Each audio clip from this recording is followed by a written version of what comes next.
Hey guys, welcome back to another episode here on the Pepetto podcast. I hope you're well and I hope you're gearing up for Christmas tomorrow.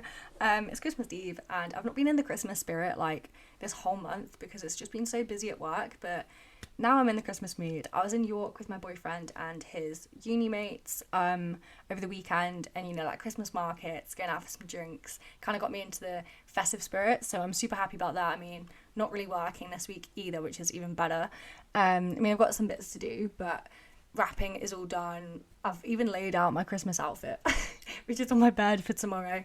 But yeah, Christmas is a bit different this year. I mean, my sister was away last year, but she's home this year, but my brother and his girlfriend are coming like late tomorrow night, so it's a bit of a different Christmas, but it's going to be fun. But it's going to be weird, just the four of us this tomorrow morning, and obviously tonight it's going to be a bit weird, but super excited. I mean, my sister comes home from work at 1:30 today, so we're going straight to the pub just to get more into that Christmas spirit, so I'm so excited about that. Today's episode is kind of all about things I've learned in 2024, and I don't want to make it a big long one because even though I've learned a lot, I'm going to try and keep it short. If you're listening to this today or if you're listening to it in a few days time, it's quite a good time to kind of reflect, and I like to do it in the limbo week, as I call it, like between Christmas and New Year's, but I thought I'd get a head start now and kind of think about what I've learned. And I spent yesterday morning making a vision board for 2025. I like to do that kind of again at the end of the year, but I had some time yesterday morning and it's now my screensaver. I mean, I posted a reel about it yesterday and it's got me kind of in that self-improvement, self-discovery vibe again, because I've just kind of neglected all of it with work. I've just been focusing on that. There's been lots of things going on as well, so I've been neglecting that. I mean, I've not journaled in so long, but I'm back in therapy now as well, which is really good, and really trying to focus on building that relationship back up with myself and just improving myself. And that's my goal for 2025. It's not any stupid New Year's resolutions. It's just a goal just to keep doing all the things that make me happy and prioritize myself, put up boundaries, and all those things that I preach every single day. The first thing that I've learned, and it's quite a big one, is to never be afraid to stand up for yourself. And I've learned this through a lot of things that have happened in my life, in particular this year. You'll kind of know that, I mean, I went through a bit of a hard patch over the summer with my last job that I had, and I didn't stand up for myself. And I've learned a lot through that, and during the months of like September and October, I did quite a lot of work on building up my confidence. I think I mentioned around that time as well that I wrote down kind of, I'm trying to explain it, like I wrote down a list of things that I want to work on that aren't just my eating disorder or relationship with myself. I wrote down like things to kind of journal about like each week. I didn't do it, but yeah, it was like a few months ago, and I was still with my old therapist as well, and it was something to like kind of focus on in therapy each week, like different kind of topics. And it was stuff like confidence was a big one, self-esteem was a big one, and yeah, my relationship with food as well, but that was like a whole topic, like food guilt, loads of different things. But I didn't really do that, and I think I'm going to find that page out in my journal and focus on that, especially in January, especially in, well, these 2 weeks as well, 1 week before the end of the year as well. I mean, that's kind of come up really quickly, but I don't know, work just, it's just so busy. I mean, last year I was working part-time, so I was in the Christmas mood for quite a lot of it. This year, working full-time I love it. I hated working part-time because I like to keep busy. But yeah, it's a very weird feeling that it's just now Christmas because so much has been happening. But these things I've been trying to really work on, and the biggest one is confidence and standing up for myself. As I said, in my last job, I got walked over so much. I mean, I wasn't there. I was there for 4 months, but during that time, I couldn't stand up, I couldn't speak up, I couldn't do anything. And not that anything nasty happened, it was just I was being pushed down for doing too much work or not enough work, and there was no balance, there was no right or wrong, like it was all wrong. And I got told that again and again, and it was such a heartbreaker because it was for a really big brand, it was for a really exciting job, and there was just no one backing me up. It was just a horrible experience, really. So when I had a 6-week break from work between jobs, it was such a good time to make me realise, no, I'm going to stand up for myself. And I've definitely done that a lot more. I'm becoming a lot more kind of okay with doing that and saying, okay, no, this isn't right. Even in like a daily life, if someone, even on social media, or if someone shouts at you on the street or like in a shop, you're trying to get something, or it's really bad service in a restaurant, stuff like this, like you can stand up. And yeah, it's quite a British thing to not say anything, which I'm trying to kind of come out of, because if something's not right, like, stand up for yourself and say it. And I've done it a lot in my relationship as well. Like, I'm so used to being walked all over in relationships, and now I've come to the best kind of balance with that and say, if something's right, like, tell your partner, say, no, I don't like this, especially around kind of Christmas time as well, with seeing different family members. They're making certain comments, whether it's about food or your body, or whether it's you didn't have a boyfriend this year, or you've been single for a while. Like, those comments come up quite a lot around Christmas when everyone's obviously there with your partners and everything. But you can, like, stand up for yourself. I mean, don't shout at your family, but say, hey, I don't really like that comment. And a lot of the time people will understand that and say, okay, I've taken it too far. Other times people won't, and that's when you do have to get a bit more aggy with them and a bit more kind of straightforward with them. And again, British people don't do that. Like, I love speaking to, like, European people from different countries. Like, it's such a British thing just to let things happen when they shouldn't. And then we go back home, or when we're with our, like, friends, we then complain about it, and we don't complain about it at the time. And I look back and it's that kind of thing, you know, when you're, like, up at 2 a.m. at night just randomly thinking about an argument you had 5 years ago and how you wish you did it differently. It's that same thing. Like, just, you can shout, you can say that something isn't right, you can stand up for yourself. And that's something that I've learned. I've stopped letting people walk all over me, whether that is work or anything. And I've definitely found a good balance at work now when, you know, if I need help, I reach out for it. And it's also that balance of thinking, yeah, I do have not as much as experience as other people, and it's like, I'm not naive anymore, whereas with my last job I was, but I didn't really get the role right, and the company didn't get the role right. I didn't know why I was there, kind of thing. It was all a big mess, but I've learnt from it.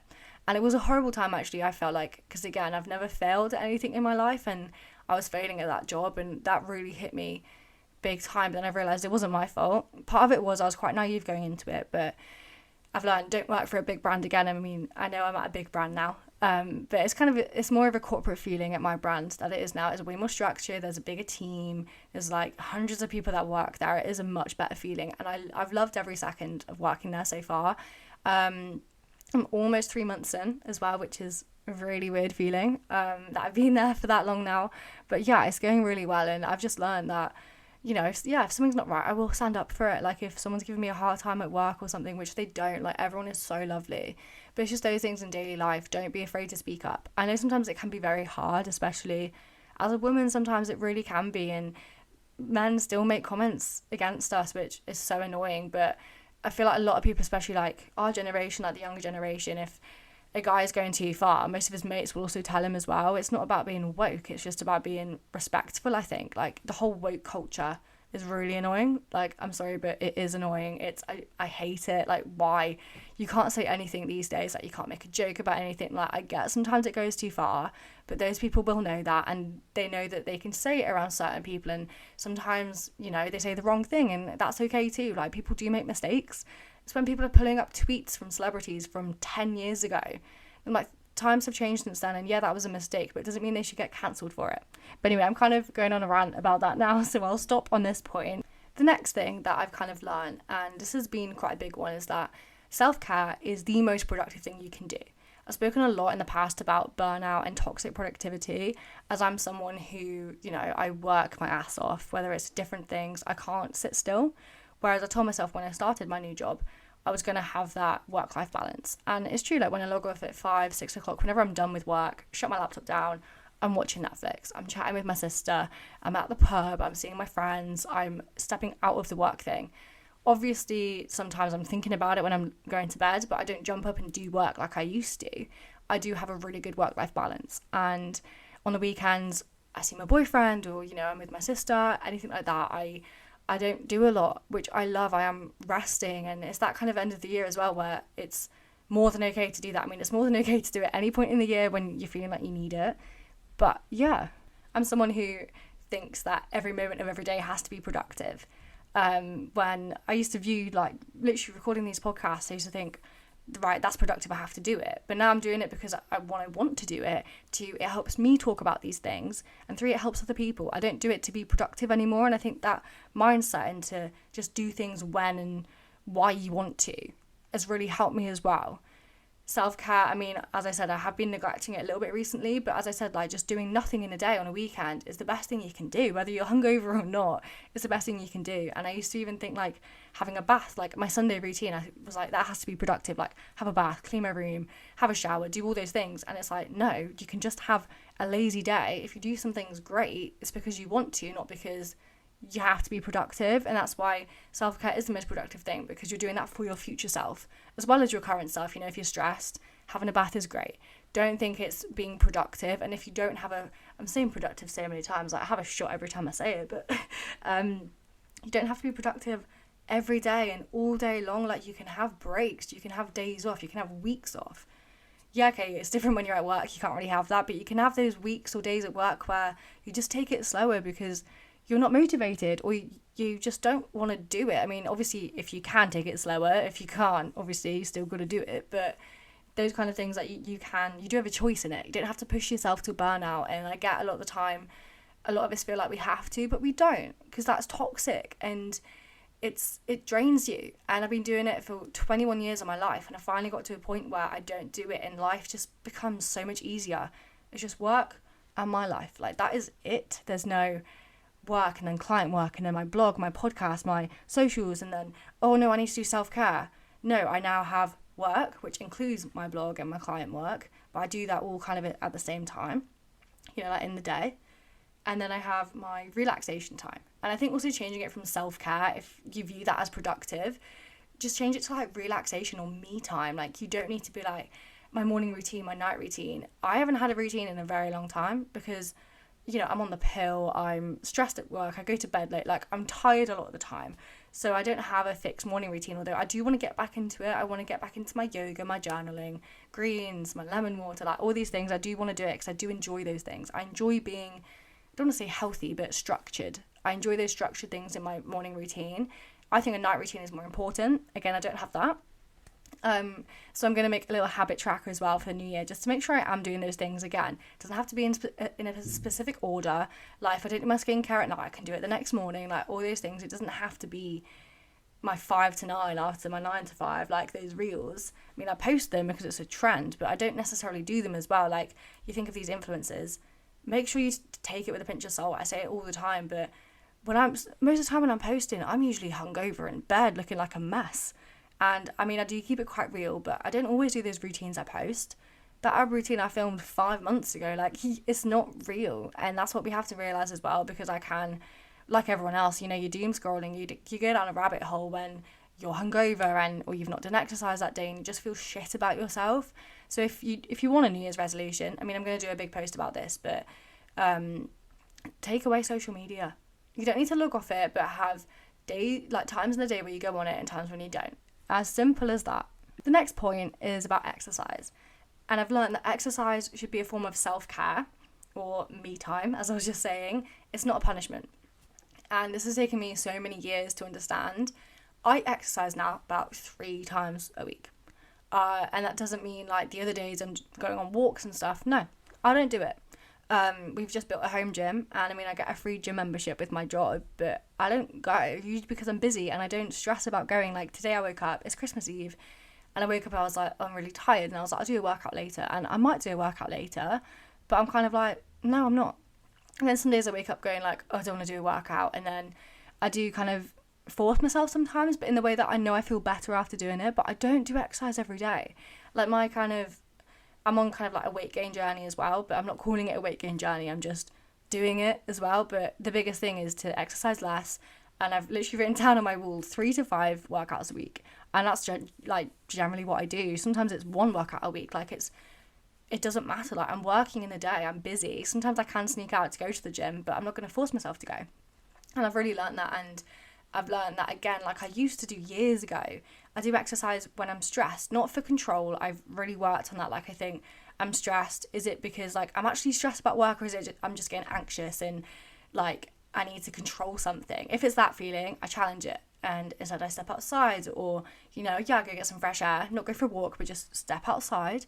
I go get a hot drink. Like, I just take myself out of that environment. And I've spoken about this quite a lot, about getting anxious, about getting stressed, especially when you're like working from home, when it can get stressful because you don't have your boss next to you to help you do stuff, or it's harder sometimes to do it, and you're just in. I've been working in my bedroom quite a lot this month because my office is freezing, and like this week I'm working in my bedroom because my office is in my brother's room and he's back home now. So it's this kind of thing where, you know, like I do get stressed quite a lot. But with exercise, I think, is it like me getting really anxious and upset and I need to control something? And if it is, I challenge it, I don't do it. Or is it because I am actually quite stressed and burnt out and I need to kind of just go and release a bit of energy and just take myself away?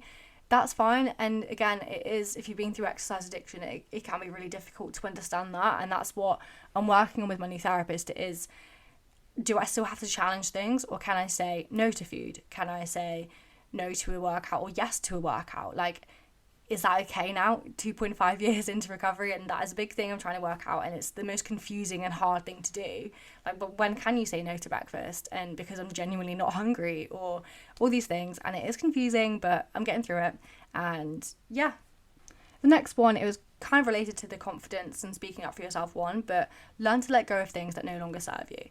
I've been through kind of like a big best friend breakup this year. I mean, it was kind of this time last year going into this year, and I just didn't care, to be honest. And I mean, if she's listening to this, I mean, sorry, but I've had more things going on to care about one person's feelings, and it can be so hard when you start to learn to let people go in this journey. It's a really difficult thing to do, and it hurts because you're hurting someone else. But most of the time you let them go because they don't understand your journey, they don't understand why you're doing it, and that's their own fault, I think. Obviously, it depends the way you do it. Like, my kind of best friend breakup was quite messy because I did just, like, not speak to her, but you have to do it for you. Like, at the end of the day, if you're hurting people, you're hurting people, but learn to let that go as well. Like, if you're someone like me who's a people pleaser, overachiever, perfectionist, all of them, you have to do it the right way and all these things. There's no right way for this journey or any life path you're on. There's no right way, there's no wrong way.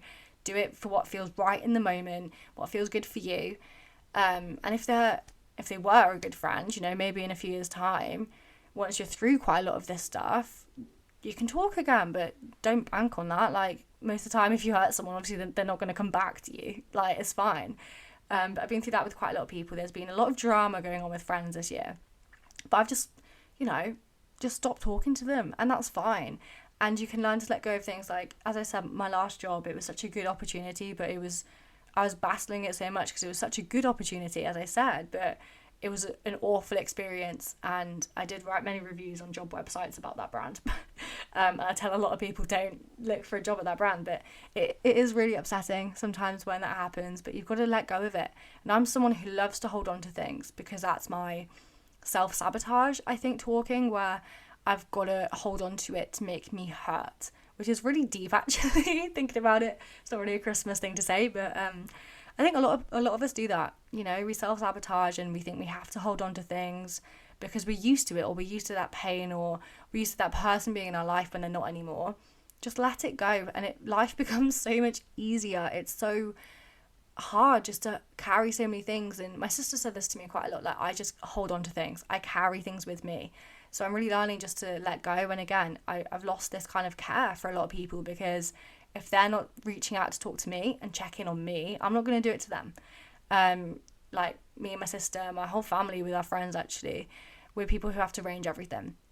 Whether it's parties, birthdays, whatever it is, even just meeting up. If we've not seen each other all year, they still think that we have to do it. Even if someone says, like, on a group chat, oh yeah, let's meet up, which, you know, is a 1% chance that they do that. But then they still think that I am going to arrange it. And I'm like, no, I just want to be somewhere. Like, that's why this weekend with Dan and his mates was quite good, because I was just there. Like, I drove up, I was just there. Like, it was easy. I didn't really have to plan anything. I was just there. I didn't have to book anything. It was such a good idea. I loved it. I love that feeling. So letting go of things is hard, as well as going with the flow. I mean, I haven't really put this down as a point, but as I said about this weekend, I find it hard to go with the flow. Like, I like to plan a lot of things, but sometimes, again, it's a good challenge to have, again, if you're like a perfectionist, that kind of feeling where you've got to have everything your way. If you like that control, again, if you're in ED recovery, if you've been that kind of person, that you have that like aspect of control and you need to have it. But again, at the same time, you can just let things go and just go with the flow and just be there. As I said, like, for gatherings or weekends away, just turn up. Don't plan it. I mean, I'm someone that still needs to look at like menus when I go places, but I think that's quite a common thing, to be honest. If someone's like a picky eater or vegetarian, gluten-free, like that kind of thing, people do look at menus, and I still do it. Not to look at calories or anything, just to look at if there's something I like, and so I know before I get there that I won't be stressed. Like, I've already kind of planned what I want to eat, so I'm not stressed about eating out, those kind of things, which is fine. It's something that I'm doing. I do try and challenge it, but it's fine. But just go with the flow as well. Like, sometimes I'm like, you know what, I don't want that now, I'm going to eat this instead. And not just with that, but yeah, with plans. Like, this Christmas, there's not really many plans. I don't really know what I'm doing. I'm going with the flow. Like, luckily my friend has actually arranged a New Year's party, which I did not expect, but I'm really, really excited for that, because again, I just need to show up, and I don't know what to expect. And that is the best thing I've also learned this year, I think. That is probably the top ones that I should have written down, but yeah, just learn to go with the flow. And that's a big thing if you're in ED recovery. You have to, because yeah, you can have this pseudo recovery of still planning your meals. Like, yeah, you're eating 3 meals a day, but it's at specific times. All these things, which is good for like the weight gain aspect, like eating every 3 hours, but again, that's still controlled, that's still that kind of thing. So I found it really difficult in the first couple months when someone came into my room at uni, like, hey, we're going out for lunch, do you want to come? And like, I'd just eaten breakfast or something like that, and I'd be like, no. But then I learned that you can't always control things that are going to happen. You know, you can't control grief, you can't control bad things that happen, you can't control good things that happen. Things do just happen in your life, and you've got to get over it. You know, you've got to push through. Like, if someone invites you out for lunch, what's the worst that's going to happen? And I was saying no to so many things, so I started saying yes. I mean, I'm going back to now to say no, and this is my next point about setting boundaries. It's the most powerful thing you can do in your life, trust me. You can say no. You can go through a period of your life where you're saying yes to everything. At the start of your journey, that's what I was doing. Then I became burnt out, and I was doing way too much stuff. Like, this time last year, going into early this year, I was saying yes to every weekend, every night out, everything. When I had a job as well, and I just was neglecting it completely, but I was out for like 12 weekends in a row, and it was just draining. I'm not a fresher anymore, but it was draining, but I thought I had to do it because I was single, and I felt like I had to, you know, again, go with the flow, say yes to everything. But no, I'm saying no now, and that's my boundaries. If someone says, do you want to do this? I often like, oh, in a few weekends we're doing this. Do you want to join? I'm like, I will have to let you know. And obviously, I hate when people say that to me, but that's another thing, you know, again, because I do like to have plans as well when it comes to other people, so I know what I might be doing. But you can still pencil in that date, even if someone's like, I don't know yet. You can still pencil it in. And if something else comes up that you want to do instead, you can just say, okay, you didn't give me a response, you can go. But I don't really do things anymore. Like this weekend I found really hard because I haven't done anything in a while, but I've been learning to say no, and that's okay too. You kind of get to this point in your journey where you've got to put those boundaries up now. Like when I'm at my boyfriend's house and he's like, do you want to stay another night? And I'm like, no, because as soon as I feel like I want to go home to do stuff, I need to go right there and then. It's that boundary that I have. And he's always like, you don't stay for that long, you always leave like a day early. But that's because I need to put that boundary in place, otherwise I'm going to be miserable. I'm really going to want to go home, and it's not nice, obviously, for me to say that to my boyfriend as well. Like, I want to go home, I don't want to be with you. Like, it's not that, it's just that is my boundary, and they're okay too. Like, it's okay to have boundaries. It's the best thing you can do at work, in your personal life, in your relationships, with yourself. Like, all of that, you need to have these boundaries in place.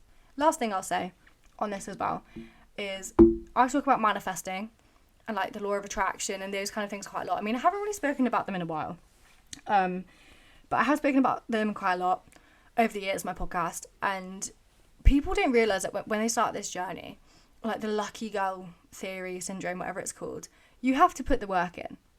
Like, my sister and her boyfriend get annoyed when I'm like, manifest it, because like they just think I'm just like wishful thinking. Yeah, like it is that kind of thing. Like, manifesting and wishful thinking are completely different. Manifesting things means, yeah, you might write it down in your journal, I want this to happen, but then you put the work in. And a lot of the time, no, it is subtle and you don't realise you're putting the work in, but it is that kind of, I don't want to be like spiritual, but I think that is kind of the universe like making you like want to do it as well. But if you have a goal, you can manifest it happening. Like, it is kind of, you do put the work in, but it can also happen on its own, but that is quite rare as well. But I mean, the one time it worked really well was when I got Taylor Swift tickets earlier in the year.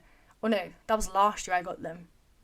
Yeah, it was like a year I was waiting to go, but that just happened. That was weird. Like, that was when I was doing manifesting quite a lot, and that just happened. that is rare, but a lot, especially with Taylor tickets, but you have to put the work in. I think sometimes, God, like, how did I get to this point where I'm in a really good job and I'm in a good place in my life and all these things, but especially with my job stuff. Then I look back, and I said this to my mum a few times, and she's like, oh, like, you've actually done quite a lot of stuff in your life. Like, you haven't just been lucky and in the right place in the right time. I mean, that is true too. Like, with applying to jobs, and if you're free on the interview day, like, that stuff is true as well. But I have put the work in, and it's looking back and thinking, if you think, God, especially with imposter syndrome, again, I speak about that quite a lot, but I've had that a lot recently where I'm like, God, I shouldn't be where I am. Like, this is weird. Like, working for the brand, like working for the gym brand that I've been going to the gym in for many years, it's a very surreal feeling. And then I think, no, wait, I do deserve this job. And it's that I don't deserve it. Like, I'm not worth it kind of thing. Why did they give this job to me? Like, I'm not good at it. And again, when you have a new job, it is those first few weeks, no matter how experienced you are or not, they are really overwhelming, because usually you're learning something a bit new as well, whether you're in the same job, like you've got the same job title as before. It might be for a different brand and like a different industry, or they might use even just like different software, you know, and it can take a while to get used to it, and like their systems are different, and there are things that will be different anywhere you go. Even if you change job, like in your company, like in your department, like you just change roles, like again, you learn different stuff. Even if you're really experienced, like it's always going to be different everywhere you go. But yeah, it's like, it is really overwhelming to start with, and I've had this imposter syndrome a lot. But then I realised, no, I pull myself back, and I've been doing it recently as well. Like, I pull myself back and think, no, I do deserve to be where I am. I've earned this. I deserve it. I've put the work in. I've also manifested it, because I remember when I resigned from my job, I literally walked out. As I've said, I walked out of that job pretty much. There's a bit of beef, but I walked out. I just said, literally, F you, I'm going. They weren't too happy with it, but I left literally that day, which was not great, but it was fine. But I left, and I said to my parents, I was like, right, I want a break. I said to them, first of all, I was like, right, I want a 1 month break, not applying to jobs, not doing anything. I need a break. And they were like, okay. Because again, they know that I probably wouldn't have done that and probably would have applied to jobs anyway. But they were like, okay. And during the couple of weeks before, like the month, like leading up to that, like me leaving that company, I was applying to loads of jobs anyway, because I wanted to get out. But again, like, I hadn't really heard back from any at that time. Then the day I resigned, I heard back from the job I'm at now saying, do you want to the recruiter phoned me just to go through some things on my CV, and I was like, okay. And then a week later, I had the interview, got the job, which was a very weird feeling. And my parents were like, how did you do it? It was a very weird feeling. My mum was like, what the F? Like, how did you just get that quickly? Because I said I wanted a break, but then I did say I had a month notice period when I didn't. But I did say I had that just to, just to kind of have that break anyway. And I did have that break. I didn't do anything. Like, I look back on my socials, and I posted like once in October, which is really weird for me, but because I had the time to do it, I did nothing, and it was great. I loved it. But I love working more, so. But yeah, and I put the work in as well. Like, that again was kind of like, it just happened. It was really weird, because I knew I'd get a job quite quickly, but not like within a week. That was really weird, but I put the work in, and I got there on my own merit, and it was insane. And now I'm in a much better place in terms of with who I am, imposter syndrome wise, and where I fit in at work. I'm in a great place, and I'm making a difference. I'm not just like another employee. I do have my own skills, like my language skill set. Like, I do have a lot that I can offer to people, and I love that feeling when, you know, when someone's like, oh, can you help me do this, because you're the only one that can do it in the company or in your friend group or whatever it is, and you do feel that bit of like, oh, thank you, like you feel that appreciation, and like you're on the right path. Like, obviously you get things wrong. Like, I've got quite a few things wrong, especially it's been so busy, so I've been rushing to get everything done. There's been a few errors, but it's all good. And I'm in a great place, and it's weird looking back, but I've put the work in. And you might not think that you have, like, if you do manifesting, you look back like, oh my God, all of this has happened this year. But then you do look back and like, no, I did put the work in. I did get there on my own merit, even if that was just you put the work in with your self-discovery or, I don't know, dating, I don't know. But, and you guys say, oh my God, I just found a boyfriend. No, you've put the work in, and all these things, like, they don't just happen. I think I'll leave it on that note as well. Things don't just happen, But when things do happen, they happen for a reason, whether it's in this sense of you put the work in or whether it's just life happens. And that's fine too. So going forward into the new year, I mean, there'll be a new episode out next week on the 1st of Jan as well. But going into the new year, have some time to reflect this week. And I feel like you're going to have time, you know. It's that limbo week. I love it. No one knows what day it is. But just take some time to reflect on your year, how you've been this year, what breakdowns you've survived, what events you've survived, what things you've gone through, and how you've changed through it. You might not think you have, but take that time to really look through it.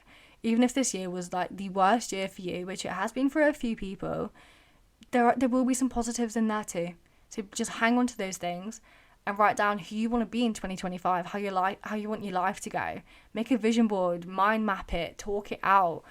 All these things, like things you want to do, and just realistic goals, not like, I don't know, I want to get this fantastic job earning 100k, like not stuff like that. That's good to have goals like in your life goals if you want to do that. But stuff like, I want to succeed in the job I have now, or I want to find a new job but there's no time frame around it, or I want to get better at a new skill, I want to start a new hobby, stuff like these that are very realistic and you can do and you can fit into your life. But on that note, I hope you have a great Christmas, or if you don't celebrate Christmas, I hope you have a great week, a few days off work. I hope you enjoy it, and I'll speak to you very soon. I'm going to have a great Christmas. I know that. It's going to be fun, and yeah, I'll speak to you very soon, and I won't speak to you until the new year, but have a great New Year's Eve. I mean, everyone celebrates New Year's, so have a great New Year's Eve party, have a few drinks, have just time just to chill, have a great New Year's Day, and I'll speak to you on New Year's Day. So, speak to you soon, and goodbye.